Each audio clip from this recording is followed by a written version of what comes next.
আসসালামু আলাইকুম। আজকে দেখাবো যে একটি বয়স্ক গাছে কিভাবে জাত পরিবর্তন করতে হয়।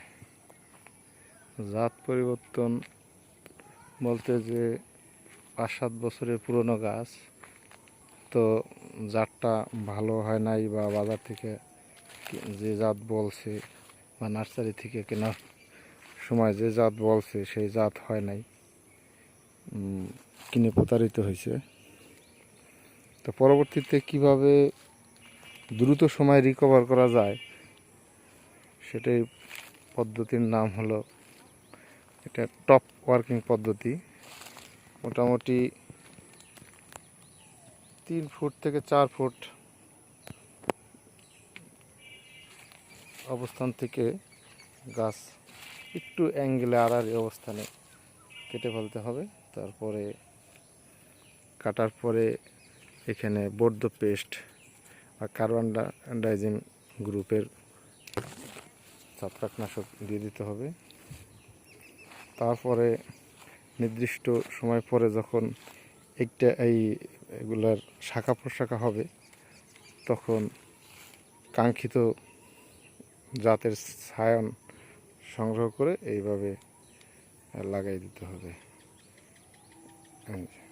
একাধিক যেগুলো দেওয়া হয়েছে, এগুলা কিছুদিন আগে দেওয়া হয়েছে। এখন মোটামুটি মাশাআল্লাহ এগুলো সবগুলোর পাতা বের হয়ে গেছে, কুড়ি বের হয়েছে। এখানে কয়েকটি জাতের দেওয়া হয়েছে, যাতে পছন্দ মতো জাত চাইলে পরে রাখা যাবে, অথবা একাধিক জাতও রাখা যাইতে পারে কোনো নিজের ইচ্ছা খুশি।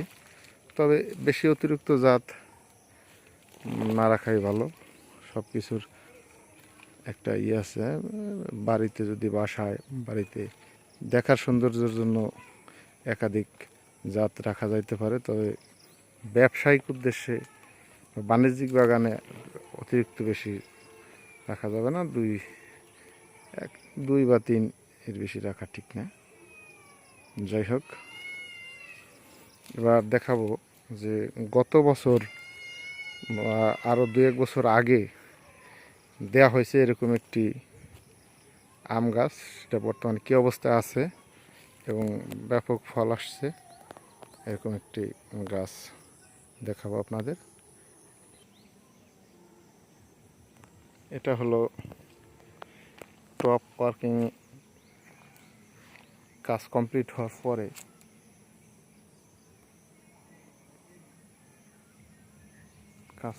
হওয়ার পরে কিছু জাত দেওয়া হয়েছে। সেই জাতগুলো এখানে দেওয়া আছে। এটা হলো লাল আম।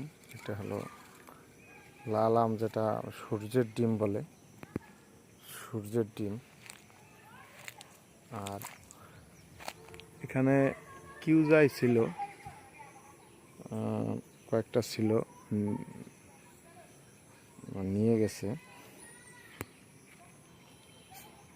আর একটা জাত আছে, এটা 12 মাসি, একটা থাই জাত ভ্যারাইটি। এই যে একটা, ওই যে একই গাছে বইল আছে, আবার আম আছে। আর এই যে এখানে, আর উপরের দিকে আছে ব্যানানা ম্যাঙ্গো। এই যে ব্যানানা ম্যাঙ্গো, কয়েকটি জাত দেওয়া আছে। এরকম আপনারা ইচ্ছে করলে একটা জাতকে, খারাপ জাতকে ভালো জাতে রূপান্তর করতে পারেন টপ ওয়ার্কিংয়ের মাধ্যমে। এই হলো, এখানে যে কলম দেওয়া আছে,